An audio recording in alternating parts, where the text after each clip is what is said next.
वक्त एक बड़ी खबर महाराष्ट्र से आपको बता दें। महाराष्ट्र के रायगढ़ से ये बड़ी खबर है। लैंडस्लाइड में 5 अफराद की मौत हुई है।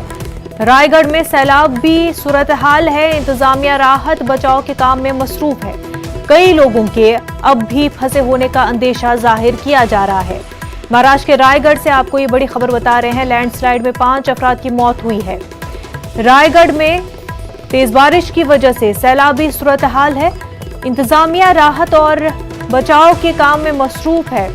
अभी भी कई लोगों के फंसे होने का अंदेशा जाहिर किया जा रहा है।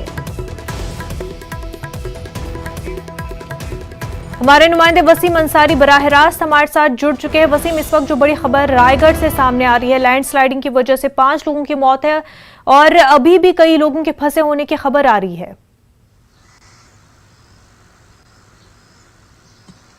देखिए, जिस तरह से पूरे महाराष्ट्र की हालत पिछले 24 घंटे में काफी दयनीय नजर आ रही है। काफी मुश्किलों से लोग यहाँ के गुजर रहे हैं और जिस तरह से देखा गया है, जो बारिश है उसका कहर पूरे महाराष्ट्र में साफ तौर पे दिखाई दे रहा है। जो अब भी कई इलाके हैं जहाँ पे लोग फंसे हुए हैं, उन्हें निकालने की कोशिश की जा रही है। चिपलुन में अब भी काफी दिक्कतें लोगों के सामने आ रही हैं क्योंकि देर रात बारिश हुई है और वहाँ का आलम इस तरह से नजर आ रहा है कि जो बस है सिर्फ और सिर्फ उसकी छत दिख रही, इतना पानी वहाँ पर भर चुका है। 2-2 महले लोगों के डूब चुके हैं। लोग परेशान हैं, लोग अपने छतों पे हैं। एनडीआरएफ की 5 टीम वहाँ अब इस वक्त पहुँच चुकी है और साथ ही तेज बोट लगाई गई है जिसके जरिए जो भी लोग वहाँ फंसे हुए हैं उन सभी को वहाँ से निकाला जा रहा है। सबसे पहले एनडीआरएफ की टीम जब वहाँ पहुंची तो उन्होंने उस प्लेस का जायजा लिया और जो सबसे पहले फूड पैकेट पहुंचाया गया और कौन कौन किस इलाके में फंसा इसका जायजा लिया गया। अब रेस्क्यू ऑपरेशन की शुरुआत हो जाएगी और जिस तरह से देखा गया कि कोल्हापुर का भी इसी तरह का आलम है।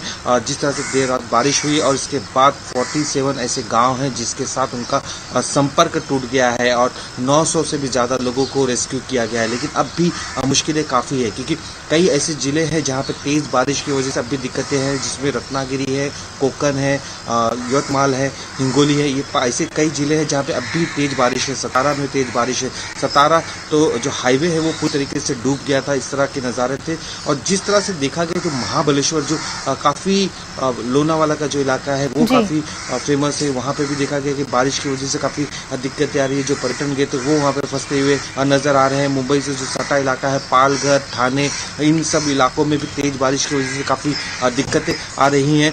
एनडीआरएफ की टीम यहाँ पे लगातार मौजूद है और लोगों की कोशिश ये की जा रही है कि जल्द से जल्द लोगों को बचाया जाए।